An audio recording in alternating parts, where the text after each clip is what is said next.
Hello friends, very good evening, very good morning, very good afternoon. कैसे हो दोस्तों? आशा रखता हूँ आप सुरक्षित होंगे। मेरी आपसे नम्र गुजारिश है, कोरोना के नियम का अवश्य पालन करें। आज का हमारा विषय है master direction on export of goods and services by Reserve bank of India. मेरा नाम है कल्प शाह और आप देख रहे हो कल्प शाहज लीगल सहायता .com एंड कल्प शाह जीएसटी क्लासेस। आज का हमारा विषय जो है हम उसको देखेंगे। उससे पहले आप हमारी जो सेवाएं हैं उसका बेनिफिट लेना चाहें तो आपको कॉल करना है 80000028 250 9106359201 और हमारी वेबसाइट का नाम है www.legalsahayata.com। छोड़िए लीगल चिंता, अपनाइए आपका अपना लीगल साथी, legal tax compliance partner legal सहायता .com। और हमारी जो सेवाएं हैं उसमें से कुछ सेवाएं इस तरह हैं। कंपनी इनकॉर्पोरेशन एंड एस्टेब्लिशमेंट, यानी कि नई कंपनी खोलना, चाहे वो प्राइवेट लिमिटेड हो, पब्लिक लिमिटेड हो, एलएलपी हो। ट्रेडमार्क रजिस्ट्रेशन, आपके इंटेलेक्चुअल प्रॉपर्टी राइट को सिक्योर करना। उसके अलावा register of companies, related compliances, legal agreement drafting, legal matters, GST registration, GST return, export related GST return, जैसे कि export with payment of IGST, export without payment of IGST. जैसे कि export with payment of IGST export करते हो तो आपका shipping bill ही आपकी refund application होती है, और अगर आपको विदाउट पेमेंट यानी कि एलयूटी से एक्सपोर्ट करना है तो आपको अलग से एप्लीकेशन फाइल करनी पड़ती है। उसके अलावा income tax return, income tax planning, income tax refund and legal matter, export import related guidance, जिसमें आपको अभी हमारा जो विषय है जो है foreign Exchange management related guidance वगैरह हमारी सेवाएं हैं। तो छोड़िए लीगल चिंता, अपनाइए आपका अपना लीगल साथी लीगल सहायता .com। फूड लाइसेंस में भी हम आपका central food licence, state food licence वगैरह एक्सपोर्ट के लिए जो ज़रूरी होता है सेंट्रल फूड लाइसेंस हम बना के देते हैं। उसके अलावा हर एक प्रकार की आरसीएमसी, डीजीएफटी मैटर, जिसमें आप कह सकते हो EPCG licence, advance authorisation licence वगैरह बहुत सारी सेवाएं हैं जिसका आप बेनिफिट उठा सकते हो। आपको लॉगिन करना है www.legalsahayata.com, कल्प शाहज लीगल सहायता .com। तो दोस्तों आज हम देखेंगे फॉरेन एक्सचेंज मैनेजमेंट एक्ट के तहत क्या लिखा है एक्सपोर्ट के लिए, और आरबीआई का एक मास्टर्स डायरेक्शन है ऑन एक्सपोर्ट्स, उसको भी हम पढ़ेंगे। ये है FEMA foreign Exchange Management act, उसका बेयर एक्ट है, यानी कि बेयर एक्ट का मतलब होता है डायरेक्ट लॉ, जो लॉ में लिखा है। तो यहाँ पे आप पढ़ सकते हो, ये स्टार्ट यहाँ से होता है, उसमें कुछ डेफिनेशन दी गई है। फिर आगे आप नीचे आओगे तो वहाँ पे एक्सपोर्ट्स के रिलेटेड मैटर दी गई होगी। एक्सपोर्ट ट्रांजैक्शन है, उसे करंट अकाउंट ट्रांजैक्शन भी कहते हैं। नीचे आप देखोगे करंट अकाउंट ट्रांजैक्शन की डेफिनेशन भी दी गई होगी। हम आपको सबसे पहले बताएं, जो एक्सपोर्ट होता है उसे करंट अकाउंट ट्रांजैक्शन कहते हैं। तो सबसे पहले उसकी डेफिनेशन देखते हैं। करंट अकाउंट ट्रांजैक्शन कौन से होते हैं? Current account transaction means a transaction other than a capital account transaction and without prejudice to the generality of foregoing. Such transaction includes payment due in connection with foreign trade, other current business, services and short term banking and credit facilities in the ordinary course of business. In short, आपका foreign trade and export import वो current account transaction में आ गया। फिर दूसरा क्या है? Payment due as interest on loans, as net income from investment, remittances for living expenses of parents, spouse, children, expense in connection with foreign travel, education and medical care of parents, spouse and children। ये सारे transaction current account में आते हैं। हमारा main क्या है? Foreign trade यानी export. अब उसके नीचे, उसके लिए नीचे और भी लिखा है, क्या कहना चाहते हैं वो लोग, ये पहले डेफिनेशन में बता दिया। फिर आगे उन्होंने क्या बताया? Save as otherwise provided in this, चाहे कुछ भी कहीं पे भी लिखा हुआ हो या इस एक्ट में भी कुछ लिखा हुआ है, रूल्स और रेगुलेशंस मेड देयर अंडर और जनरल और special permission of RBI, no person shall deal in और ट्रांसफर एनी फॉरेन एक्सचेंज और foreign security to any person not being an authorised person. यानी कि आपको कहीं पे भी फॉरेन एक्सचेंज यानी डॉलर, पाउंड, यूरो में डील करना है तो आप ऑथोराइज डीलर यानी कि ऑथोराइज एडी बैंक्स होती है या डीलर्स होते हैं उससे ही आप कांटेक्ट कर सकते हो। आप खुद डॉलर्स को सेल या बाय नहीं कर सकते या डॉलर में पेमेंट भी नहीं ले सकते। उसके थ्रू एडी बैंक के थ्रू पेमेंट यहाँ जा सकता है। इसके लिए आपको एडी कोड रजिस्ट्रेशन कराना होता है हर एक पोर्ट पे। उसके लिए भी आप हमारा नंबर नोट कर लीजिए 800000282550। फिर क्या लिखा है, मेक एनी पेमेंट टू और for the credit of any person resident outside India in any manner, receive otherwise through an authorise person any payment, यानी कि आपको कहीं पे भी कुछ भी पेमेंट करना है तो ऑथोराइज डीलर के थ्रू करना है, ये कहना चाहता है।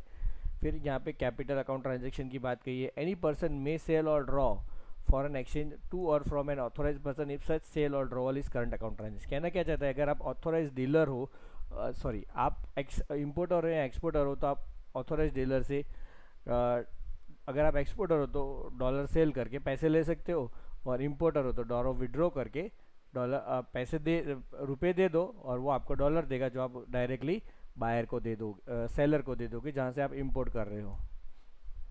Provided that the government in public interest and consultation with RBI में इम्पोज सच रीजनेबल रिस्ट्रिक्शन। तो उसके लिए आपको करंट अकाउंट ट्रांजेक्शन के कुछ उन्होंने इस तरह से रिस्ट्रिक्शन भी बनाए, करंट अकाउंट ट्रांजेक्शन रूल्स, लेकिन उसमें ज़्यादा एक्सपोर्ट इम्पोर्ट रिलेटेड मैटर नहीं है। जो मैटर है एक्सपोर्ट इम्पोर्ट रिलेटेड वो है आरबीआई का मास्टर डायरेक्शन में। ये हमने फेमा देख लिया, फेमा के बैर एक्ट में क्या लिखा हुआ है। यहाँ पे भी आगे नीचे एक्सपोर्ट आएगा, हाँ ये रहा, एक्सपोर्ट ऑफ गुड्स और service, every exporter of goods shall furnish to the RBI or such other authority a declaration in such form and in such manner as may be specified containing true and correct material particulars including the amount representing the full export value, or if the full export value of is not ascertainable at the time of export, the value with the exporter having regard to the prevailing market condition expect to, यानी कि आपको export करते समय full export value export declaration form जो shipping bill के अंदर ही आ जाता है उसमें आपको डिक्लेयर करना होता है। अगर ईडीआई से करते हो तो आपको अलग से एक्सपोर्ट डिक्लेरेशन फॉर्म फाइल करने की ज़रूरत नहीं, वरना अगर आप नॉन ईडीआई पोर्ट से एक्सपोर्ट करते हो तो आरबीआई की वेबसाइट से डाउनलोड करके ईडीएफ फॉर्म भर सकते हो। Furnish the to Reserve Bank such other information as may be required by RBI for the purpose of ensuring the realization of export proceed by such exporter, RBI for purpose of ensuring that the full value of export of goods or services is reduced or such reduced value of goods as RBI determines having regard to the prevailing market condition is received without any delay, direct any exporter to comply with such requirements as deem fit। यानी कि RBI आपको कुछ बता सकता है कि आप किसी भी तरह से आपने जो एक्सपोर्ट किया है उसके डॉलर्स इंडिया में लेकर आओ, आप ऑथोराइज डॉलर बैंक है उसमें आपके डॉलर्स आ जाने चाहिए।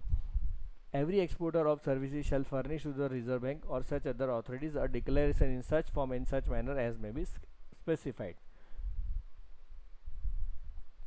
ये बात हो गई एक्सपोर्ट की, यानी कि आपको एक्सपोर्ट में सबसे पहले तो फुल वैल्यू ऑफ एक्सपोर्ट का डिक्लेरेशन करना है ईडीएफ फॉर्म में, और जल्द से जल्द इंडिया में डॉलर लाने की कोशिश करनी है। उसके रिलेटेड जो रेगुलेशंस है वो आरबीआई ने अलग से बनाए हुए हैं, master direction on export of goods and services, और एक दूसरा है आपका ये आपका करंट अकाउंट ट्रांजैक्शन और फॉरेन एक्सचेंज मैनेजमेंट रेगुलेशन 2015 और मास्टर डायरेक्शन, ये दो चीज़ को हम पढ़ेंगे। ठीक है दोस्तों,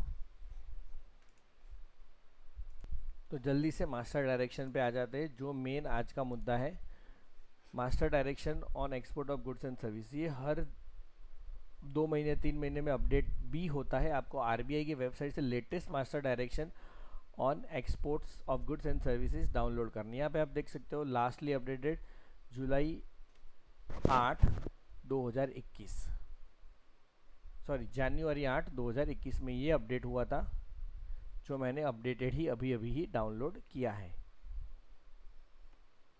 और ये डाउनलोडेड फॉर्म है। यहाँ पे क्या लिखा है, export of goods and services, वो जो हमने लिखा कि फेमा के तहत और करंट अकाउंट रूल्स के तहत मैनेज होता है, वो हमने यहाँ पे देख ही लिया है। Within the contours of regulation Reserve Bank also issues directions to authorise person under section 11 of Foreign Exchange Management Act, यानी कि ये जो ऑथोराइज डीलर है उसको आरबीआई निर्देश दे सकती है।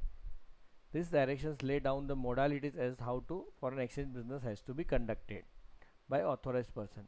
ये जो डायरेक्शन है वो तय करेंगे कि ऑथोराइज डीलर्स यानी कि बैंक्स, ऑथोराइज बैंक्स जैसे आईसीआईसीआई बैंक, एचडीएफसी बैंक कैसे फॉरेन एक्सचेंज में बिजनेस करेंगे।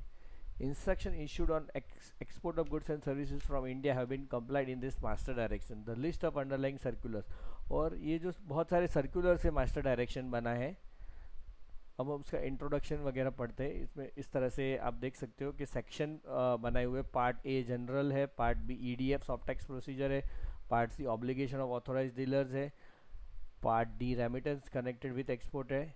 तो हम उसको एक एक करके देखते हैं जनरली क्या कहते हैं। मैंने पूरी उसकी प्रिंट, आपको क्या करना है, उसको अच्छे से पढ़ना हो ना तो एक इसकी प्रिंट निकाल दीजिए, जैसे मैंने ये निकाली हुई है।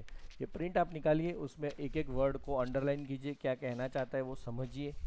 फिर आप एक्सपोर्ट इंपोर्ट के रिलेटेड कुछ भी डाउट हो तो मुझे पूछिए, उसके लिए आपको कॉल करना है 8000028250। तो इसमें सबसे पहले क्या लिखा हुआ, export trade is regulated by the director general of foreign trade and it's regional office functioning under the ministry of commerce. तो मिनिस्ट्री ऑफ कॉमर्स के तहत ये मैनेज होता है, वो तो सबको ही मालूम है। Commerce and industry, department of commerce. AD category banks may conduct export transaction in conformity with foreign trade policy in vogue, यानी कि अभी जो प्रचलन में है। कौन सी फॉरेन ट्रेड पॉलिसी, जो अभी प्रचलन में है, अभी फैशन में। And the rules framed by the Government of India and the directions issued by Reserve Bank from time to time in exercise of the powers conferred by clause A of so and so section. Reserve Bank has notified Foreign Exchange Management Regulations 2015 relating to export of goods. ये regulations है जो हम यहाँ पे देखने ही वाले हैं, ये वाले।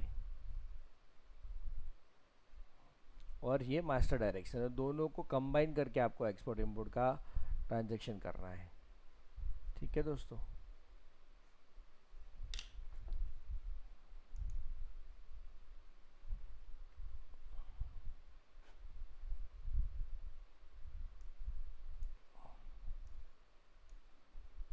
ये सारा उन्होंने बताया, कुछ कुछ रेफरेंस दिए हुए हैं in terms of regulation 4 of Foreign Exchange Management regulations 2000 notified by circular so and सो, उसकी कुछ कुछ बातें बताई गई है। जी हाँ, अब यहाँ से मेन शुरू होता है। There is no restriction on invoicing of export contracts in Indian rupees. ये बहुत ही इंपॉर्टेंट है। आप इन्वॉइस किस में बना सकते हो, इंडियन रुपीज़ में। You can make invoice in INR, invoice can be made in INR, that is Indian rupees. Okay, in terms of the rules regulations so and so and foreign trade policy. Foreign trade policy के para 2.52 में भी लिखा हुआ है कि आप invoice rupees में बना सकते हो, लेकिन करना क्या है, all export contracts and invoices shall be denominated either in freely convertible currency और इंडियन रुपीज़। डिनोमिनेटेड मतलब कि उसका आप इन्वॉइस बना सकते हो इंडियन रुपीज़ में या डॉलर्स में या यूरो में, but export proceed shall be realise in freely convertible currency. अभी रुपीज़ फ्रीली कन्वर्टेबल करेंसी नहीं है, तो आपको पेमेंट तो किस में लेना है, डॉलर्स में ही लेना है। यहाँ पे ये बताया गया है आपको पेमेंट किस में लेना है, डॉलर, पाउंड, यूरो, जो फ्रीली कन्वर्टेबल करेंसी है। हाउएवर करीबन 27 करेंसीज जो है freely convertible. However export proceed against specific और exports may also be realized in rupees provided it is through a freely convertible Vostro account of a non-resident bank situated in any country other than a member country of ACU और Nepal Bhutan. Indian rupees not of. इसमें क्या कहना चाहता है, समझ लो आप India से Dubai माल भेजते हो, ये है इंडिया और ये है Dubai.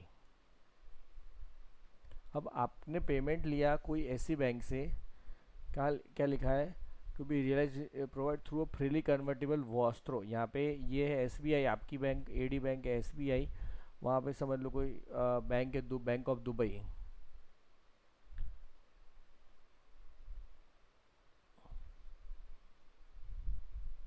Provide it is through a freely convertible vostro account non resident. ये जो नॉन रेसिडेंट बैंक है यानी कि दुबई की बैंक ऑफ दुबई है, उसका एक वॉस्ट्रो अकाउंट होगा और इंडिया के पास नॉस्ट्रो अकाउंट होगा। तो इन दोनों का अंदर अंदर ट्रांजैक्शन होता है वो वॉस्ट्रो नॉस्ट्रो अकाउंट से होता है। तो अगर आप ये वाली बैंक से पेमेंट आता है और रुपीस में आता है तो भी चलेगा, क्योंकि वो it is equivalent to getting dollars only और फ्रीली कन्वर्टेबल करेंसी ओनली। तो आपको बैंक को पूछना है कि अगर मैं डॉलर्स में नहीं लेता, लेकिन आपकी जो पार्टनर बैंक है या फिर दुबई की जो बैंक है वो वॉस्ट्रो अकाउंट से पेमेंट कर देंगी आपके नॉस्ट्रो अकाउंट में, तो चलेगा?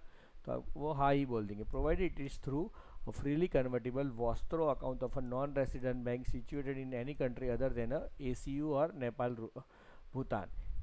Any reference to the Reserve Bank should be first made to the, इसमें क्या लिखा हुआ, अगर आपको रिजर्व बैंक का कुछ भी काम है ना, तो आपकी शहर की या फिर आपकी स्टेट में जो रीजनल ऑफिस है ना उस पर आप जाइए। अगर फिर भी आपको सेंट्रल ऑफिस में जाना है तो पहले रीजनल ऑफिस से अप्रूवल लेके आइए, ये कहना चाहता है। फिर realisation and repatriation of export of goods and services, A2 paragraph में हम आते हैं। हाँ जी, A2 क्या कहता है? It is obligatory on the part of the exporter to realize and repatriate the full value of exports of goods, services or software to India within a stipulated time। वो stipulated time कितना है? तो वो 9 months है।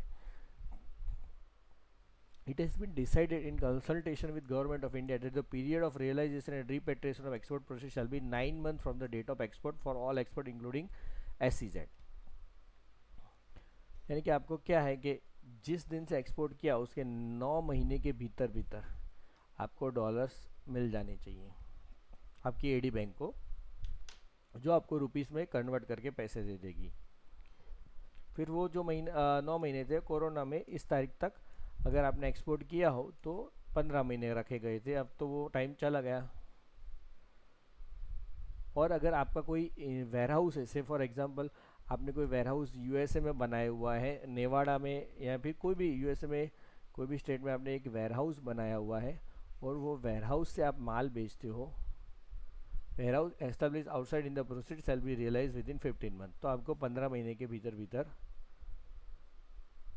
पैसे आ जाने। कब से 15 महीने? यानी इंडिया से माल वेयर हाउस में भेजा वो नहीं गिनने का, इंडिया से माल गया कब, इंडिया से माल जब निकला शिपमेंट ऑफ गुड्स उसके 15 महीने से। यानी कि आपको वेयर हाउस में कितना एक्स्ट्रा, 6 महीने एक्स्ट्रा मिले।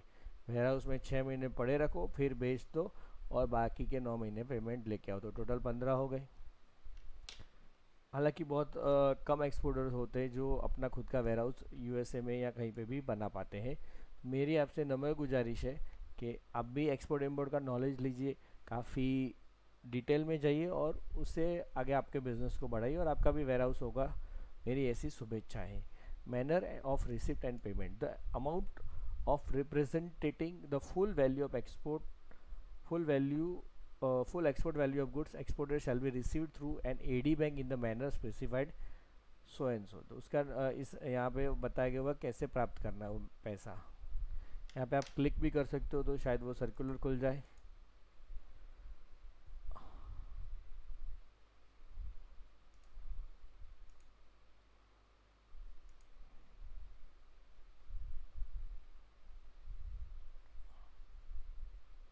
Manner and receipt of payment और रेगुलेशन, वहाँ पे उनको मैनर भी एग्जैक्टली बताएगी, वो भी आप देख सकते हो।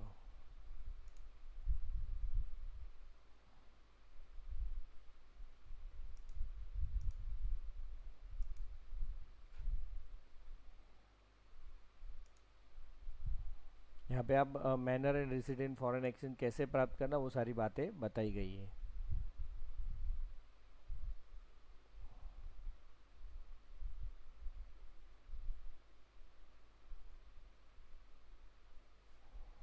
आगे बढ़ते हैं। When a payment for goods sold to overseas buyer during their visit is received in this manner, EDF should be released by only on receipt of funds in their nostro account is not the credit। ठीक है, ये कोई इतना important point नहीं है। ये कहना क्या चाहता है कि कोई ओवरसीज बायर है, इंडिया में विजिट करने आता है तो वो पेमेंट करता है तो क्या करना पड़ेगा, इतना खास ये रेलेवेंट पॉइंट नहीं है।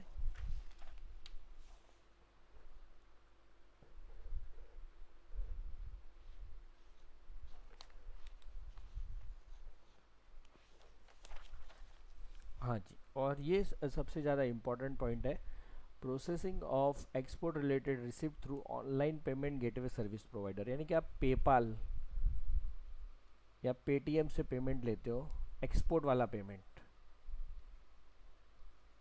पेपाल, पेटीएम वगैरह, उसे कहते हैं online payment gateway service provider. तो उससे आप पेमेंट कितने तक का ले सकते हो? सबसे पहले बड़ी बात है वो आप $10,000 तक का ले सकते हो, ठीक है। क्योंकि वो जो पेपाल होता है उनका, उनकी यहाँ के बैंक के साथ एक अरेंजमेंट होती है जिसके तहत आप ये पेमेंट ले सकते हो।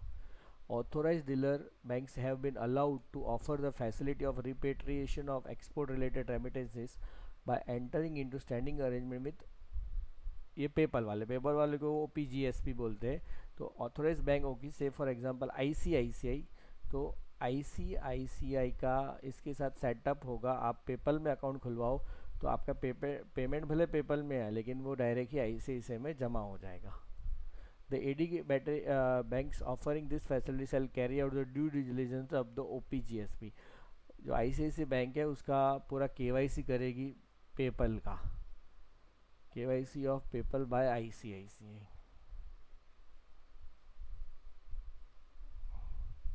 The facility shall only be available for export of goods of $10,000 तक एक फैसिलिटी अलाउड है, उससे ज़्यादा अलाउड नहीं है। AD category 1 banks providing such facilities shall open a nostro collection account for receipt of the export related payment facilitated through such arrangement, यानी कि वो एक nostro अकाउंट खोलेंगी जिसके अंदर सारा पेमेंट पेपल वाला आ जाएगा। Where the exporters availing of these facilities are required to open notional account with OPGPSP, it shall be ensured that no funds are allowed to be retained in such account and all receipts should be automatically swapped and pulled into nostro collection account opened by the AD category 1 bank। आपका जो भी payment आएगा ना PayPal वाले वहाँ पे जमा नहीं रखेंगे, डायरेक्ट ही आईसीआईसी बैंक के पास जो अकाउंट होगा उसमें आ जाएगा।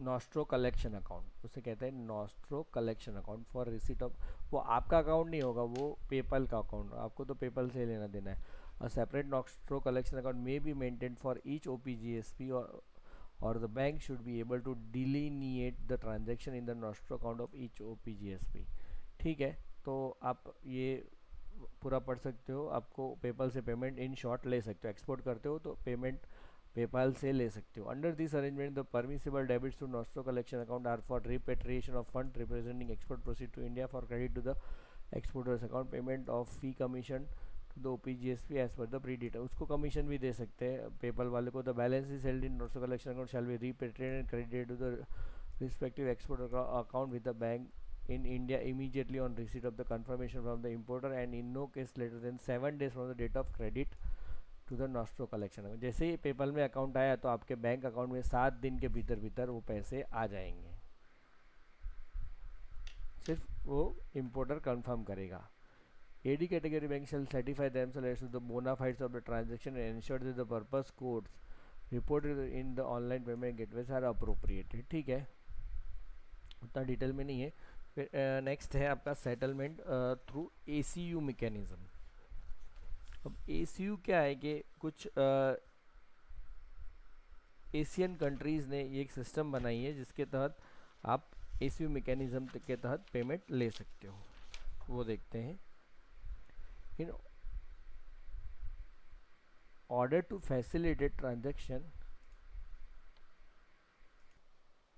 जी हाँ, तो एसीयू में कौन कौन सी कंट्रीज आती है उसमें आता है, इसी में लिखा हुआ है, ये आप देख सकते हो।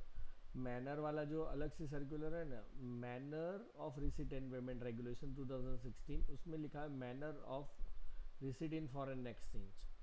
Every receipt in foreign exchange by an authorized dealer, whether by way of remittance from a foreign country or by way of reimbursement from his branch or correspondent outside India against payment for export from India or against any other payment shall be as mentioned below।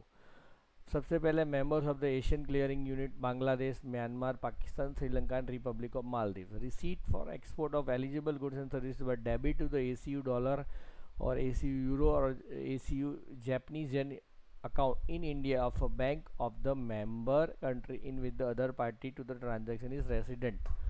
यानी क्या कहता है कि समझ लो कि आप माल भेज रहे हो कोई कंट्री ACU, जैसे कि बांग्लादेश में माल भेज रहे हो, वो बांग्लादेश वाली क्या लिखा है उसका, receipt of export eligible services ACU Japanese end of a bank of the member country. Bangladesh की कोई एक बैंक है जिसका इंडिया में अकाउंट है, बांग्लादेश की बैंक का इंडिया में अकाउंट है, उसमें से पैसे डेबिट हो जाएंगे।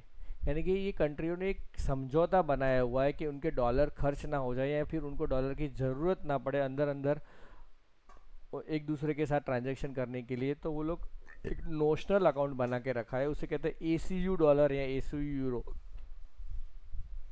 तो बांग्लादेश की उस बैंक का अकाउंट इंडिया में है, वो अकाउंट में से अमाउंट डेबिट हो जाएगी, उसमें से डॉलर ACU डॉलर अकाउंट में से डेबिट हो जाएंगे।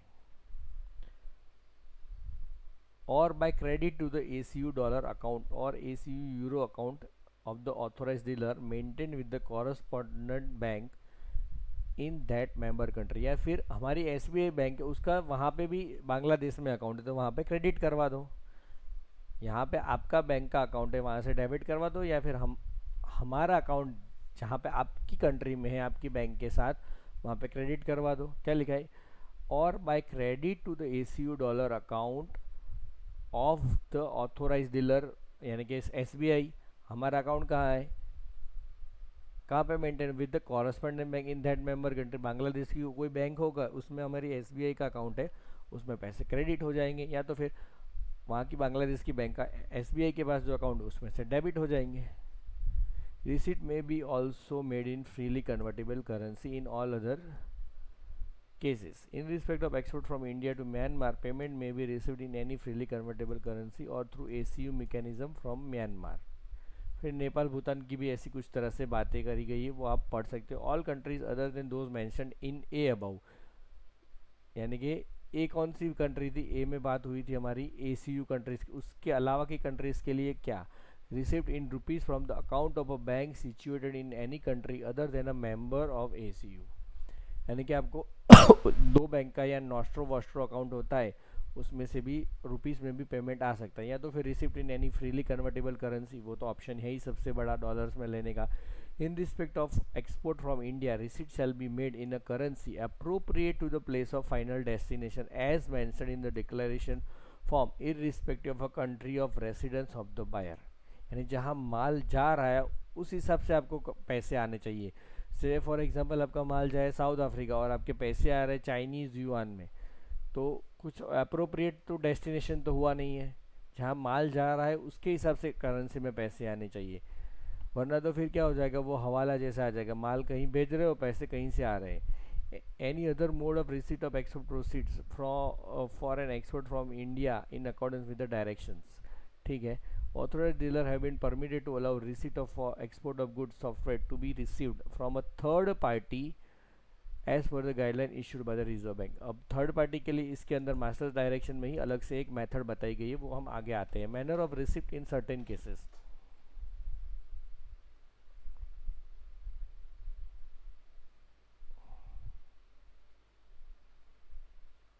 notwithstanding anything contained in the regulation, the receipt of a receipt for export may also be made by the exporter as under in the form of a bank draft, check, pay order, foreign currency note, traveler's checks from a buyer during his visit to India। अगर कोई buyer आ रहा है उसके पास कोई check है या draft है तो वो ले सकते हैं, provided the foreign currency so received is surrender with in the specified time. फिर आपको वो पैसे ऑथोराइज डीलर को जमा करा देने। By debit to FCNR account or NRE account maintained by a person resident outside India, overseas buyer with an authorized dealer or an authorized bank in India। आपका buyer है उसका कोई FCNR अकाउंट है तो उसमें से भी डेबिट हो सकता है। In rupees from the credit card servicing bank in India against the charge slip signed by the buyer where such payment is made by the buyer through a credit. अगर buyer ने कोई credit international credit card से payment किया है और आपके account में पैसे आ गए इंडियन रुपीज़ तो भी चलता है। From a rupee account held in the name of exchange house. ठीक है, इतना सारा ये का मायने नहीं रखता है, हम फिर से उसी में आ जाते हैं। फिर ये मैनर ऑफ पेमेंट, ये इंपोर्ट के लिए बात होगी, जैसे एक्सपोर्ट का ACU अलाउड है, इसी तरह इसमें भी ACU अलाउड है इन रिस्पेक्ट ऑफ। फिर अदर कंट्रीज़ में यहाँ पे बात होगी, तो वो हम एक्सपोर्ट का अभी देख रहे हैं तो हम एक्सपोर्ट पर स्टिक होते हैं। ये हम रिसिट की बात हो रही है, पेमेंट की बात नहीं कर रहे हैं।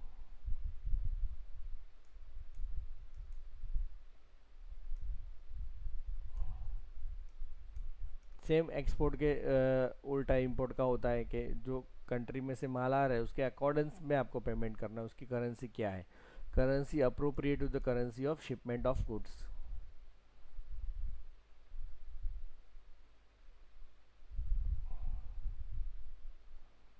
ठीक है, तो ये हो गई एसीयू वाली बात। Third party payments for export import transaction, ये खास इंपॉर्टेंट है। Taking into account the evolving international trade practices, it has been decided to permit third party payments for export transaction can be made subject to the condition as under।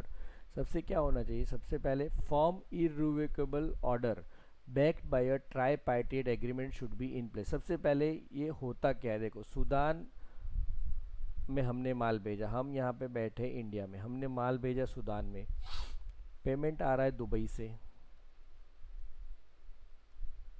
Dubai वाला India में direct payment करते हैं क्योंकि India और Sudan का कोई ऐसे foreign exchange allowed नहीं है एक दूसरे को एक्सचेंज करना। तो सूडान का इंपोर्टर क्या बोलता है, हमने यहाँ से माल भेजा, सूडान वाले का कोई पहचान है दुबई में, तो उसने सूडान वाले ने दुबई वाले को पेमेंट दे दिया, दुबई वाला तो इंडिया को पेमेंट दे ही सकता है, तो यहाँ से डॉलर आ सकते हैं। इसे कहते हैं ट्राईपार्टाइट एग्रीमेंट। इसके लिए आपको क्या करना पड़ेगा, आप जब शिपिंग बिल फाइल करोगे या एक्सपोर्ट डॉक्यूमेंट्स फाइल करोगे तो उसमें आपको ये बायर का नाम भी लिखना पड़ेगा और जो पेमेंट कर रहा है आपको पेयर, उसका भी नाम लिखना पड़ेगा। इसके कहते हैं तीन पार्टी का एग्रीमेंट, थ्री पार्टीज का एक एग्रीमेंट बनाना पड़ेगा।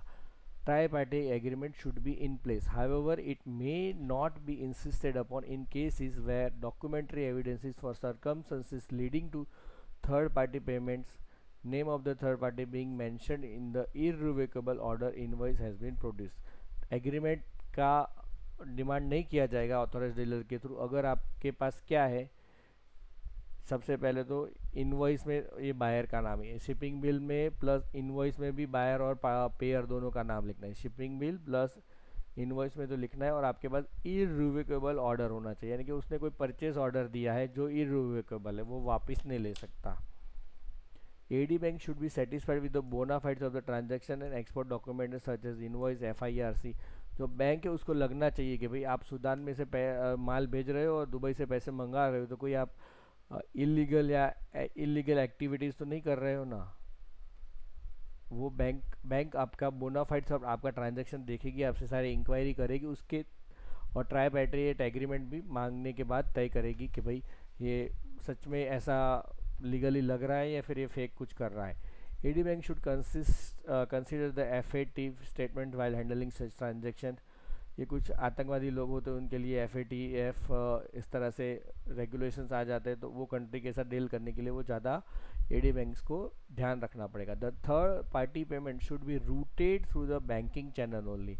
दुबई से जो पैसे आ रहे हैं वो बैंक से ही आने चाहिए। Third, the exporter should declare the third party remittance in the export declaration form, and it would be responsibility of the exporter to realize and repatriate the export proceed from such third party named in the export declaration form, यानी कि shipping bill के अंदर ही अब तो ये export declaration form आ गया, उसमें आपको पेयर का नाम भी लिखना है और बायर का भी नाम लिखना है, और आपकी जिम्मेदारी है कि ये जो पेयर है आपको पेमेंट कर देता है। Realise and repatriate, it would be the responsibility the export, ठीक है।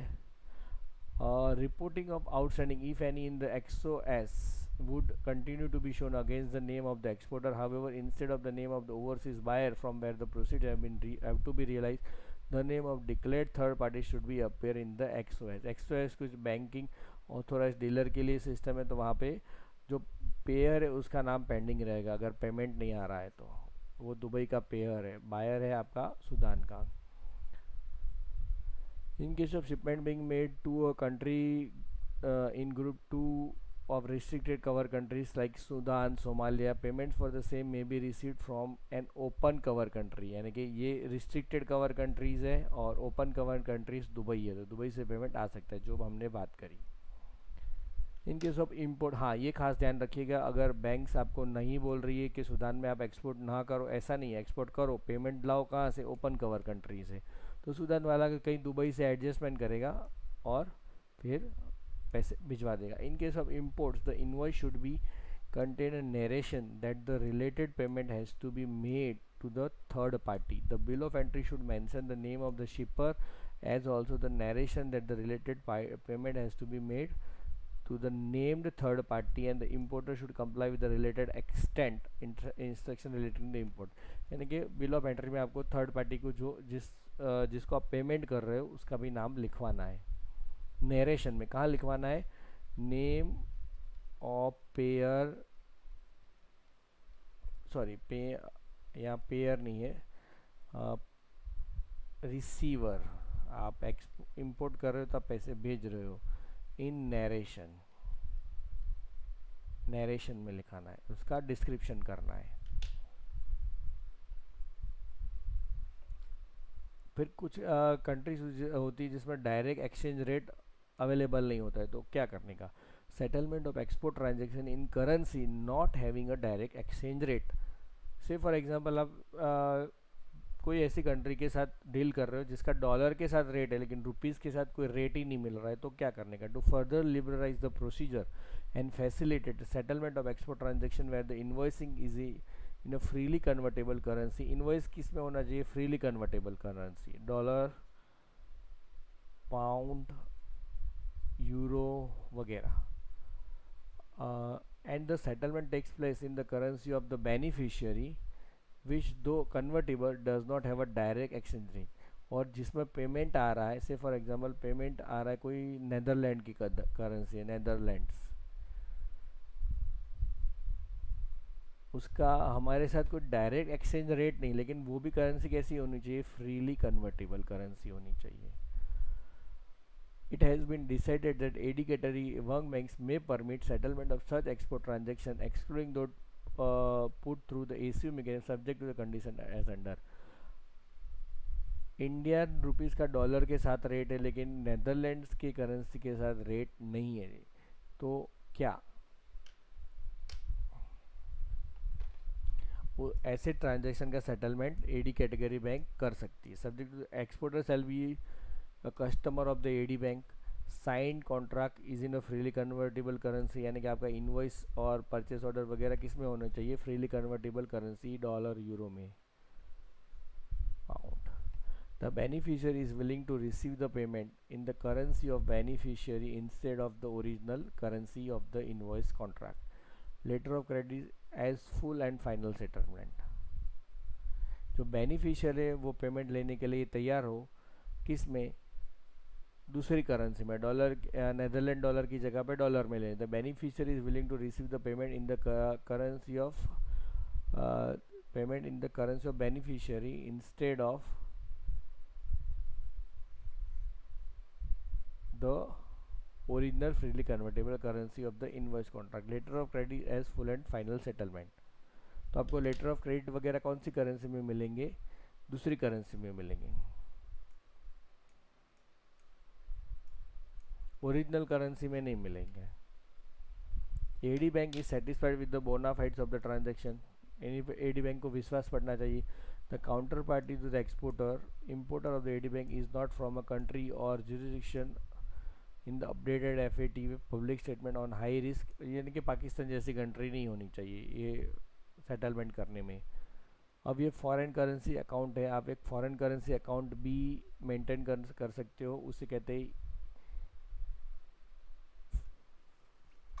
जिसमें आपको बहुत सारा एक्सपोर्ट इंपोर्ट होता रहता है ना, तो आपको हर एक बार डॉलर जमा कराने की ज़रूरत नहीं है. टेम्पररी फॉरेन करेंसी अकाउंट एक अब्रॉड में आपको 1 महीने के अंदर अंदर इसमें पैसे जमा करा देने हैं. 1 month from the closure of trade.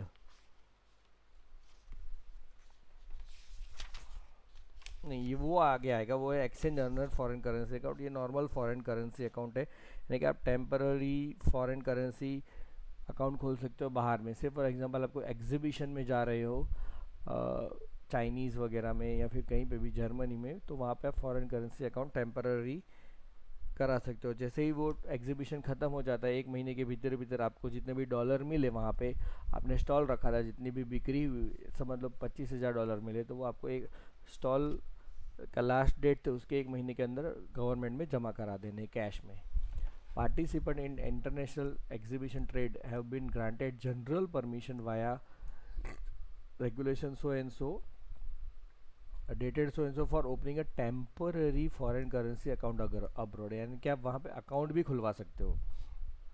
Exporters may deposit the foreign exchange obtained by sale of goods at the international exhibition trade fair and operate the account during their stay outside India, provided that the balance in the account is repatriated to India through normal banking channel within a period of 1 month. यानी कि आपने Germany में कोई, आप India से Germany में trade fair में गए, वहाँ पे आपने स्टॉल लगाया, वहाँ पे आपने एक टेम्पररी बैंक अकाउंट खुलवाया और उसके पैसे आपने एडी बैंक को स्टॉल बंद होने के, यानी कि फेयर बंद होने के बाद, फेयर ख़त्म होने के 1 महीने के अंदर अंदर जमा करा दिए. बस सिंपल प्रोसीजर है.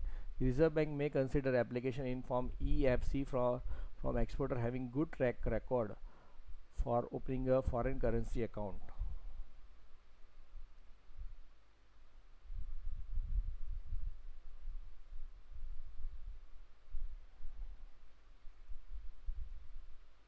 with AD banks in India and outside India subject to certain terms and conditions applicable for opening the account with a branch of AD. ठीक है. The account is to be maintained abroad. The application should be made by the exporter giving details of the bank with which the account is to be maintained. An Indian entity can also open, hold and maintain a foreign currency account with a bank outside India in the name of its overseas branch by making remittance for the purpose of nominal business operation of the said office branch or representative subject to conditions stipulated. ठीक है, आपकी कोई वहाँ branch है तो वहाँ पे भी आप डॉलर्स का भी अकाउंट खुला सकते हो, लेकिन उसमें नॉमिनल ट्रांजेक्शन होनी चाहिए जितने ज़रूरी है नॉर्मल बिजनेस ऑपरेशंस के लिए, नॉर्मल बिजनेस ऑपरेशन के लिए.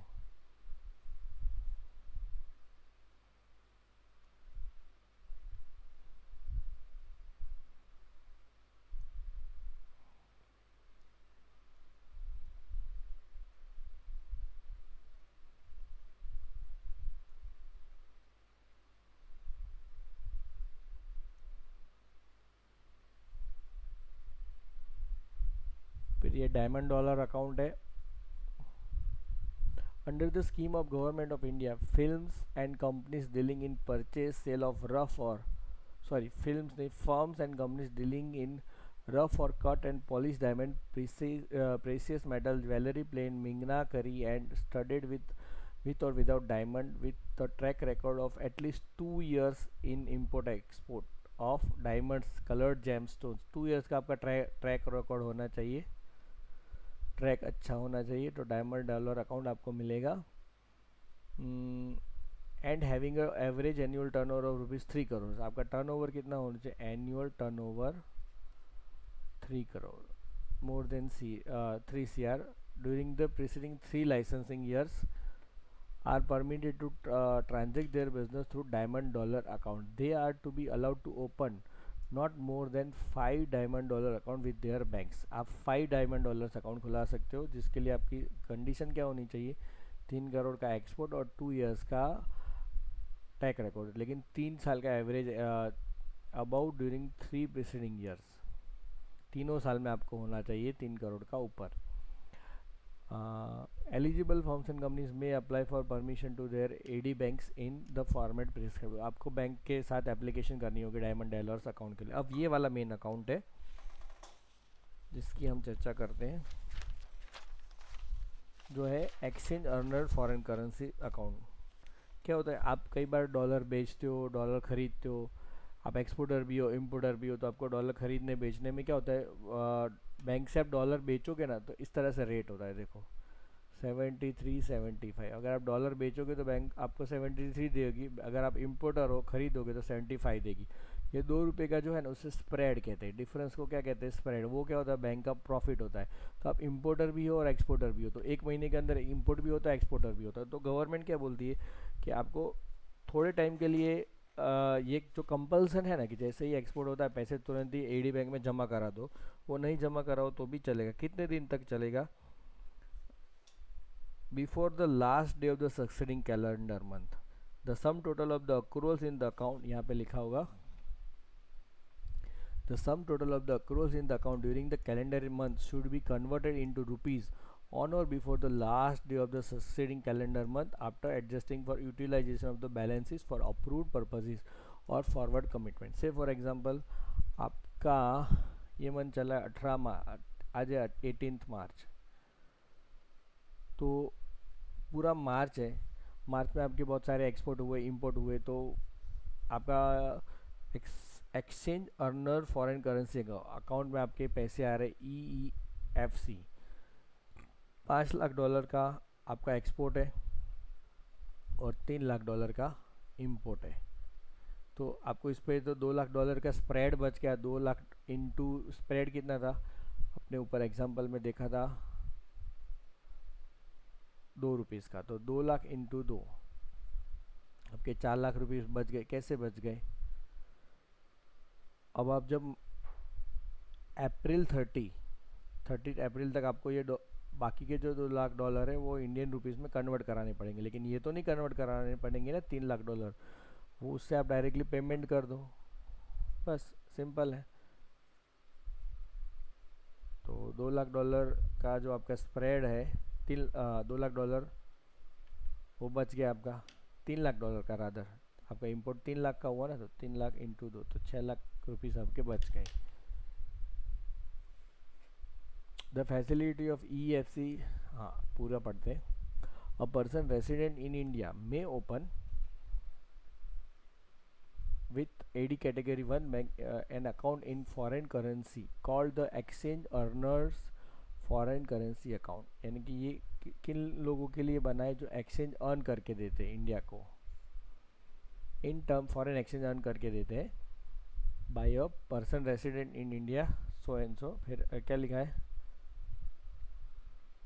Resident individuals are permitted to include resident close relatives as defined in the Companies Act as a joint holders in the EFC account। EFC account में आप joint account भी खोल सकते हो।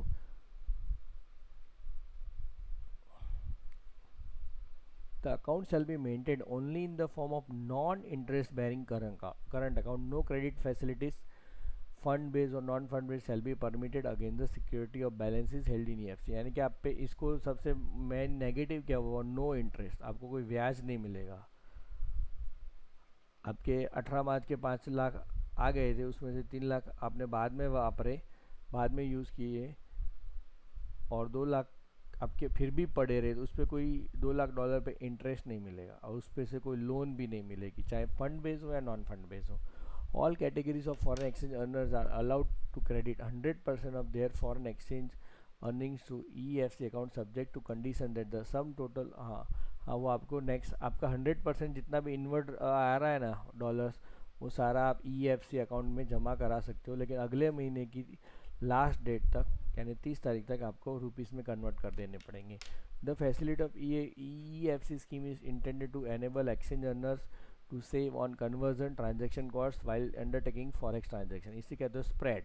This facility is not intended to enable exchange earners to maintain assets in foreign currency as India is still not a fully free convertible on capital account। इसमें से आप कौन कौन सी क्रेडिट कर सकते हो, इसमें कौन कौन से पैसे जमा हो सकते हैं। इनवर्ड रेमिटेंस सबसे पहला है, inward remittances received through normal banking channel other than a remittance receipt pursuant to any undertaking given to the RBI or which represent foreign currency loan raised or investment received from outside India or those received for meeting specific obligation। यानी कि आपके कोई भी inward remittances है जिसमें कोई undertaking वाला नहीं होना चाहिए, और which represent foreign currency loan raised or investment received from outside India. यानी कि आप फॉरेन से कोई आपने लोन मंगाई है या फिर फॉरेन से कोई आपने इन्वेस्टमेंट करवाया है आपकी कंपनी में, आपने एक्सटर्नल कमर्शियल बोरिंग किया है यानी कि बाहर की बैंकों से लोन लिए, तो वो आप एक्सटर्नल फॉरेन करेंसी अकाउंट में नहीं, EFC अकाउंट में नहीं रख सकते हो। या इन्वेस्टमेंट आ रहा है फॉरेन से आपकी कंपनी में तो भी नहीं रख, और those receive for meeting specific obligation by the account holder. लेकिन नॉर्मल इनवर्ड रेमिटेंसेस जो एक्सपोर्ट रिलेटेड आता है ना, वो आप रख सकते हो।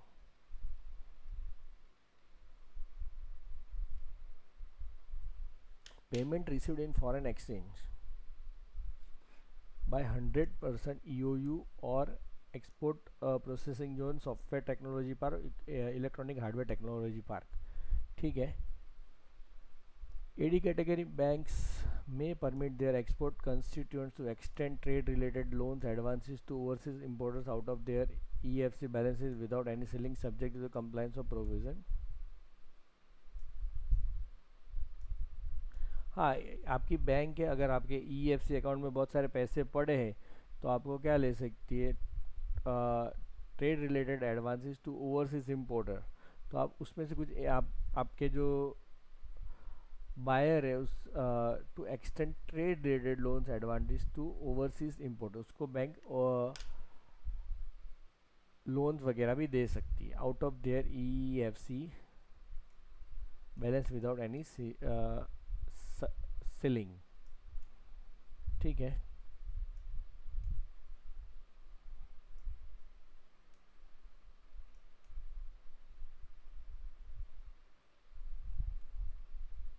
AD category banks may permit exporters to repay packing credit advances whether availed in rupee or foreign currency from balances in their EFC account or rupee sources to the extent export have actually paid। आपने कोई packing credit ली हो तो उसका repayment भी आप यहाँ से कर सकते हो। Where a part of the export proceeds are credited to EFC account, the export declaration duplicate form may be certified as proceed amounting to so and so representing so and so percentage 10% 15 of the export realization credit to EFC account maintained by the export। आप कुछ थोड़े पैसे भी EFC में रख सकते हो एक ट्रांजेक्शन के, बाकी के आप नॉर्मल अकाउंट में ले सकते हो।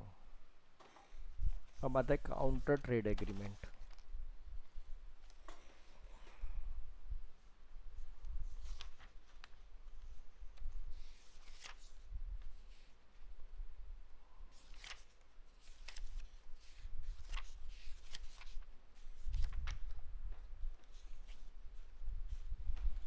Counter trade proposal involving adjustment of value goods imported into India against value of goods exported from India in terms of arrangement voluntarily entered into between the Indian party and the overseas party through escrow account opened in India in US dollar will be considered subject to the following conditions। All imports and export under the arrangement should be at the international prices in the conformity with the foreign trade policy and FEMA। No interest will be payable on balances standing to the credit of escrow account, but the funds temporarily rendered surplus may be held in short-term deposit up to a total period of 3 months। No fund-based, non-fund-based facilities will be permitted against the balances the escrow account। ठीक है। Exports to neighboring countries by road or railway।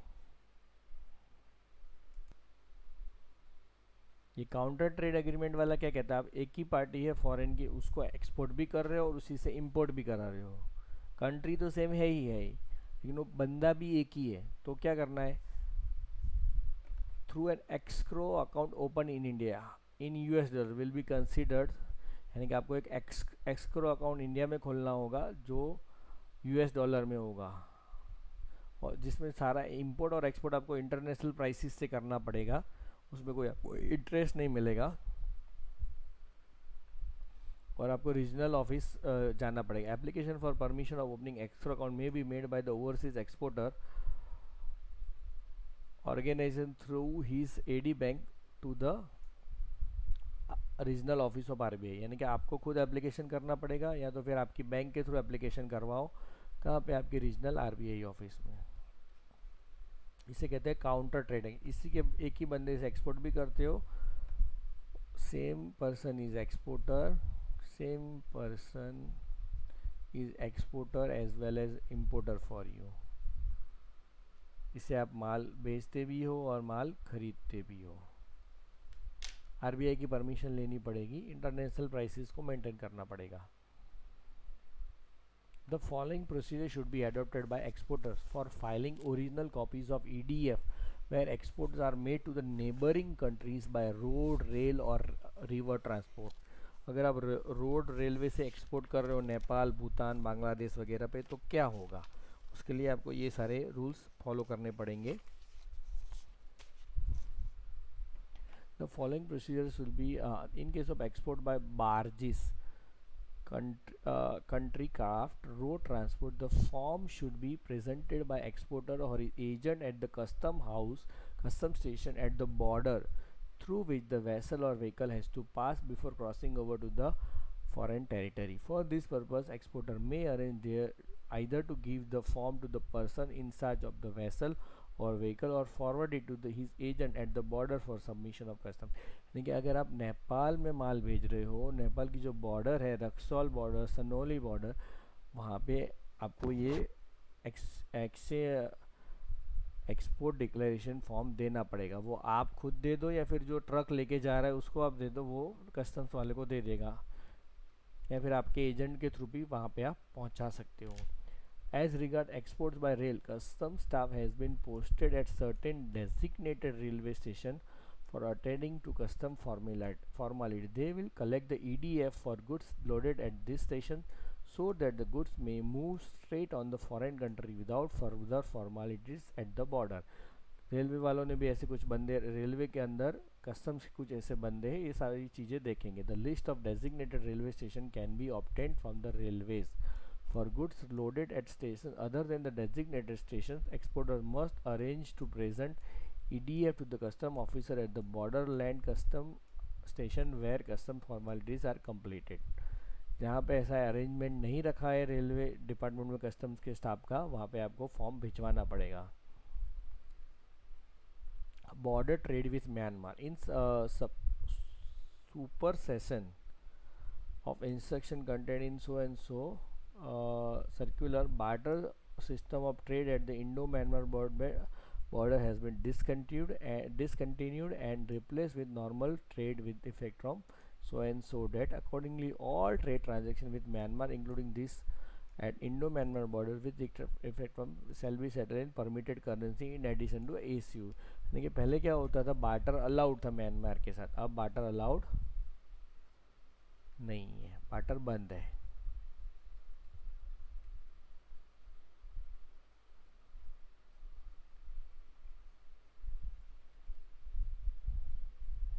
ऐसे Romania के साथ भी counter trade agreement है. The reserve bank will consider counter trade proposal from Indian exporter with Romania involving adjustment of export from India against value of imports made into India in terms of voluntarily entered agreement between the concerned parties, subject to the condition among others that the Indian exporter should utilize the fund for import of goods from Romania into India within 6 months from the date of credit to the escrow accounts. 6 महीने में आपको use कर लेना वो पैसे import के लिए. Repayment of state credit. Export of goods and services against repayment of state credits granted by erstwhile USSR will continue to be governed by the extant direction issued by the RBI. वो उतना कुछ relevant नहीं है. Forfeiting. Next है forfeiting. Appointing ए recovery agent. अगर आपने कोई विदेश की कंट्री में रिकवरी एजेंट को अपॉइंट किया है और उसको कुछ आप कमीशन वगैरह दे रहे हो तो वो अलाउड है. आपने उधारी में माल दिया और पैसे कलेक्शन के लिए आपने रिकवरी एजेंट रखा, उसे कहते हैं forfeiting. Exim Bank and AD category 1 banks have been permitted to undertake forfeiting for financing of export receivables. आपके जो receivables है उसके लिए आप कलेक्शन के लिए कोई एजेंट अपॉइंट करते हो, उसको आप पेमेंट करते हो. Remittances of commitment fee, service charge etc. payable by the exporter as approved by the Exim Bank, AD banks concerned may be done through an AD bank. Such remittances may be made in advance in one lump sum or monthly intervals as approved by authority concerned. आप एक साथ भी payment कर सकते हो collection के लिए या तो फिर मंथली भी कर सकते हो जैसे जैसे पेमेंट आता है. अब एक्सपोर्ट फैक्टरिंग. अब फैक्टरिंग का मतलब क्या होता है कि आप अपने डेटर्स को बेच देते हो. डेटर्स बेचने का मतलब ये होता है कि अब आपने से फॉर एग्जांपल यूरोप में 10 लाख का माल या 10 करोड़ का माल बेचा. अब आप 30 दिन की उधारी पे बेचा, आपको पैसे अभी चाहिए तो आप वो पूरे ट्रेड रिसीवेबल है वो बेच देते, उसे कहते हैं फैक्टरिंग. वो नॉन रिकोर्स बेसिस, यानी कि आपने जिसको ट्रेड, मैं आपको एग्जांपल के थ्रू समझाना चाहूँगा. आप हो।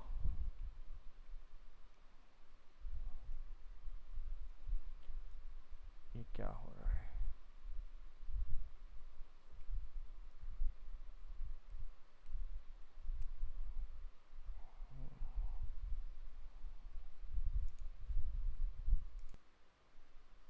अब बात बात हम कर रहे थे, आपके रिसीवेबल्स हैं जो आप बेच देते हो नॉन रिकोर्स बेसिस पे। से फॉर एग्जांपल आप हो मिस्टर एक्स, आपने वाई को यूरोप में माल बेचा $1 लाख का, अब आपको वो 30 दिन के बाद मिलने वाले हैं, या फिर वो 2-3 महीने से पैसे दे नहीं रहे हैं, आपके पास हक है उससे पैसे लेने का वाई से। अब आप क्या करते हो, आप उसे कलेक्शन में झंझट में पड़ना नहीं चाहते हो, आप ये डेटर है आपके लिए, आपको उससे पैसे लेने, वो आपकी असेट है, वो असेट को आप बेच देते हो $50,000 में। अब वो जो बंदे को बेच देते हो उसके पास हक है, मिस्टर से फॉर एग्जांपल मिस्टर पी, आपने एक्स ने डेटर्स बेच दिए पी को, अब पी इससे कलेक्ट करेगा, चाहे 50,000 कलेक्ट करे चाहे 1 लाख कलेक्ट करे, वो उसकी इच्छा है। आपको 50,000 मिल गए, आप मुक्त हो गए। अगर वाई पी को 1 रुपया भी नहीं देता है तो आपको कुछ भी पी को नहीं देना है, क्योंकि नॉन रिकोर्स बेसिस है, यानी कि आपने एक्स को ये असेट, सॉरी एक्स ने पी को ये असेट बेच दी पी को, उसके बाद पी की एक्स की कोई जिम्मेदारी नहीं रहती है। अगर पी चाहे तो अपने बल बूते पे पूरे $1 लाख वसूल कर सकता है वाई से, या फिर 50,000 भी कर सकता है, 60,000 भी कर सकता है, उसका जो नसीब, उसकी जो ताकत। $10,000 भी करता है तो उसका घाटा रहेगा $40,000 का। अपने को वो $40,000 वापस नहीं करने हैं एक्स को पी को, क्योंकि ये कौन सा है, non recourse basis. Non recourse basis में आप एक्स ने पी को डेटर्स बेच दिए तो बस एक्स मुक्त हो गया, अब एक्स को कुछ लेना देना नहीं है। लेकिन हालांकि यहाँ पे एक्स को भी $50,000 का घाटा तो हुआ ही है, क्योंकि उसको वो पैसे दे नहीं रहा था भाई, तो उसने सोचा चलो अब मैं ही $50,000 तो $50,000 किसी को बेच दूँ, और ये पी इसकी ही कंट्री में वाई की, तो वो कलेक्ट कर लेगा। एक्स के लिए तो वहाँ लीगल बैटल लड़ना पॉसिबल होगा नहीं, तो पी लड़ लेगा उसकी यूरोप की कंट्री में, वहीं बैठा होगा, वाई से लीगल बैटल लड़ेगा। अब पी के पास हक हो गया वाई से पैसे लेने का, और वहाँ के लॉ लागू करवाएगा। बस इतना ही है non recourse basis. AD banks have been permitted to factor the export receivables on a non-recourse basis so as to enable the export to improve their cash flow and meet their working capital requirements subject to the condition. ये conditions है। AD banks may take down their own business decision to enter into export factoring arrangement on non-recourse basis. They should ensure that their client is not over-financed. Accordingly, they may determine the working capital requirement of their clients taking into account the value of the invoices purchased for factoring. The invoices purchased should represent genuine trade invoices. In case of export financing has not been done by the export factor, the export factor may pass on the net value to the financing bank instead after realizing the export proceeds. AD bank being the export factor should have an AD bank ही आपसे receivable खरीद रही है, वहाँ का बंदा नहीं है। Should have an arrangement with import factor for credit evaluation and collection for collection of payment. उनके पास कुछ इम्पोर्ट फैक्टर भी होना चाहिए जो जिससे पैसे लेने हैं उसकी क्रेडिट वर्दीनेस, वो बंदा जेन्यून है कि नहीं, वो सब चेक करेगा। Notation should be made on the invoice that importer has to make payment to the import factor. ठीक है। After factoring, the export factor may close the export bills and report the same in the export data processing of Reserve Bank of India.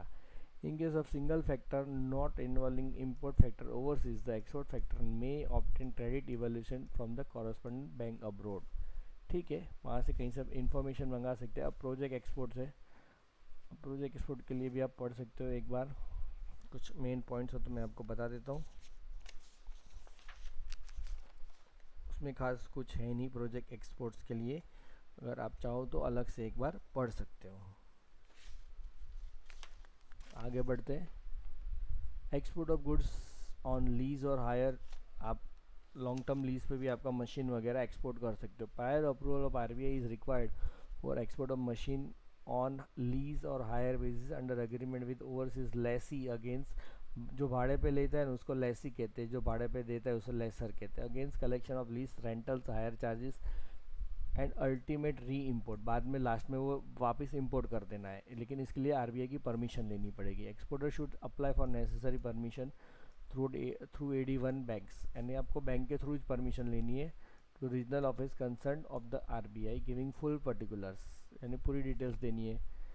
Elongate यानी कि long long extended credit, आप किसी को 2 महीने की credit देते हो तो ठीक है, 3 महीने की देते हो ठीक है, अब आप बोल रहे हो मैं उसको 2 साल की क्रेडिट दे रहा हूँ बायर को, तो क्या?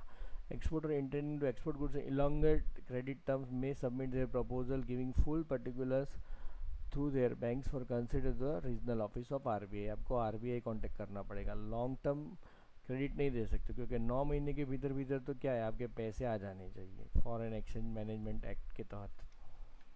एक्सपोर्ट ऑफ करेंसी कुछ है नहीं, वो खर्च पड़ना नहीं है, 25,000 रुपीज़ तक आप इंडियन रुपीज़ एक्सपोर्ट कर सकते हो।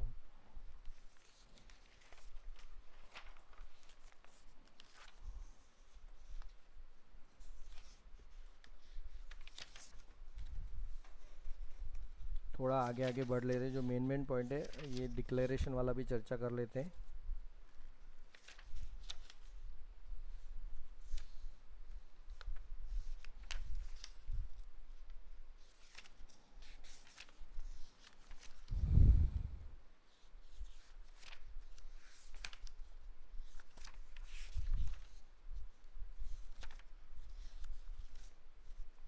जी हाँ, export of goods through customs ports, customs port के थ्रू ही आपको एक्सपोर्ट करना है। यहाँ पे ईडीएफ सॉफ्ट टैक्स प्रोसीजर बताई गई है। Custom shall certify the value declared and give running serial number on 2 copies of export declaration form submitted by exporter at non electronic data interchange port, यानी कि आपका पोर्ट कौन सा है? Non EDI. EDI मतलब fully computerise electronic data interchange वाला port. तो customs वाले क्या करेंगे, आपने जो एक्स 2 पोर्ट है, एक ईडीआई दूसरा है नॉन ईडीआई। ईडीआई में तो आपका शिपिंग बिल है, उसके अंदर ही एक्सपोर्ट डिक्लेरेशन फॉर्म आ जाता है। लेकिन नॉन ईडीआई में क्या करना होगा, आपको एक एक्सपोर्ट डिक्लेरेशन फॉर्म देना पड़ेगा। ठीक है, तो कस्टम वाले उनको सर्टिफाई करेंगे, आपने जो value full value of export declare की है फेमा के तहत, उसको सर्टिफाई करेंगे कि इसका वैल्यूएशन करेंगे, इतनी ही तो है ना, ज़्यादा तो या कम तो नहीं है ना। In giving serial number on the 2 copies of export submitted by exporter and non-electronic data interchange port. Customs shall retain the original EDF for transmission to Reserve Bank and return the duplicate to the exporter at the time of shipments of goods. और ये किसकी बात हो रही है? Through customs ports. फिर यहाँ पे क्या आएगा? To customs EDI port. ये कस्टम्स पोर्ट्स यानी क्या कहना चाहते हैं? नॉन ईडीआई पोर्ट तो दोनों कस्टम्स वाले ही है, लेकिन जिसमें सिस्टम नहीं आई है उसे कस्टम्स पोर्ट्स का है। Customs shall retain the original EDF for transmitted to RBI. At the time of shipment of goods, exporters shall submit the duplicate copy of the EDF to the custom. Duplicate copy जो आपको दी गई है वो आप export के समय customs को दे दोगे। After examining the goods, customs shall certify the quantity in the form and return it to the exporter for submission to AD for negotiation or collection of export. फिर आपने जो ईडीएफ की copy दी वो customs वाले उसमें जो quantity और value दी गई है उसको देखेंगे कि आपने को ओवर वैल्यूएशन या अंडर वैल्यूएशन या क्वांटिटी सही ज़्यादा कम ज़्यादा तो नहीं दिखाई ना, वो आपको बताना पड़ेगा।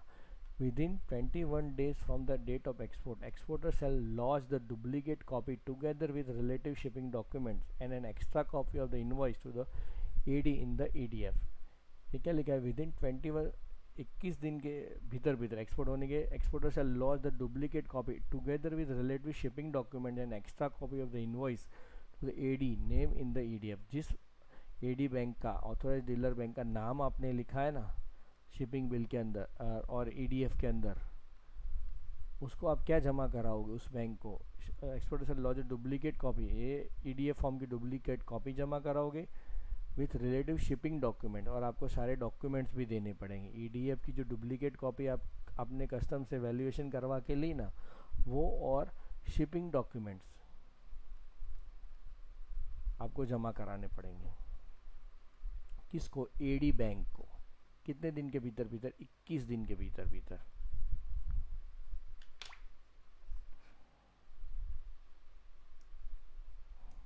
अब आपको डुप्लीकेट कॉपी दी गई, देखो सबसे पहले प्रोसीजर कहाँ से स्टार्ट हुआ, custom shall certify the value declared and give serial number on the 2 copies. Custom ने 2 कॉपीज दी आपको, एक copy submitted by exporter at non EDI interchange. Custom ने सर्टिफाई करके दी 2 कॉपी, जो आपने डिक्लेरेशन दिया उसमें से एक कॉपी कस्टम ने आरबीआई को दे दी, दूसरी आपको सर्टिफाई करके दे दी, आपने उनका वैल्यूएशन करके आपको दे दी। वो कॉपी आपको किसको देनी? ईडीएफ डुप्लीकेट और शिपिंग डॉक्यूमेंट्स आपको बैंक को देने हैं।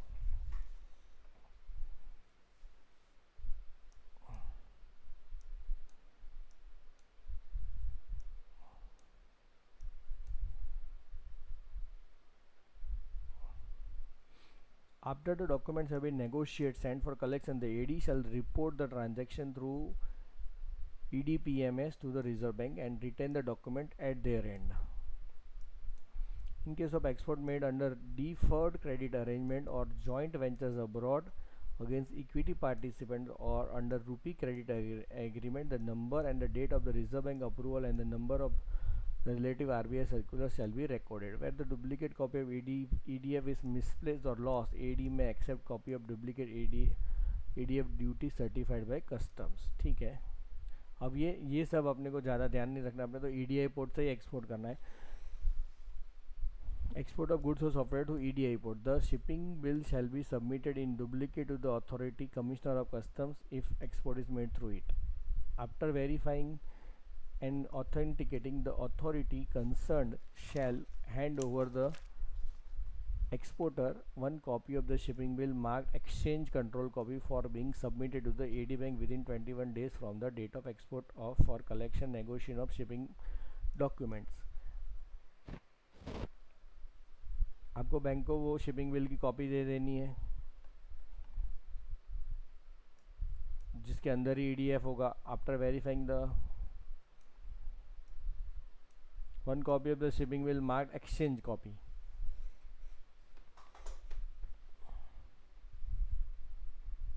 However, in cases where exchange copy of shipping bill is not printed in terms of CBSE circular so and so, requirement of submission ये कॉपी यानी कि exchange control copy would not be there, यानी कोई circular है उसमें लिखा है कि अब एक्सचेंज कंट्रोल कॉपी आपको जमा नहीं करानी है, वो EBRC ऑटोमेटिक हो जाती है। तो यहाँ पे उसकी माहिती लिखी है, the manner of disposal of exchange control copy of shipping bill shall be the same as that of for EDF. The duplicate copy of the form together with the copy of invoice etc. shall be retained by the AD banks and may not be submitted to the RBI. The question of disposal of exchange control copy of shipping bill will however not arise where exchange control copy of shipping bill is not printed in terms of circular. ये circular के तहत आपको छापनी ही नहीं है। फिर ये post के through अगर आप एक्सपोर्ट करते हो तो क्या होता है, उसके लिए भी उन्होंने बहुत सारी माहिती लिखी। फिर mid sea transhipment of catch by deep sea fishing vessels, बहुत ही लंबा है, पूरे 41 पेजेस का है। आज हम इतना ही देखते हैं, बाद की वीडियो में हम देखेंगे। थैंक यू दोस्तों। अगर आपने हमारे चैनल को लाइक शेयर सब्सक्राइब नहीं किया है तो ज़रूर से लाइक शेयर सब्सक्राइब कीजिए, क्योंकि छोड़िए लीगल चिंता, अपनाइए आपका अपना लीगल साथी, legalsahayata.com।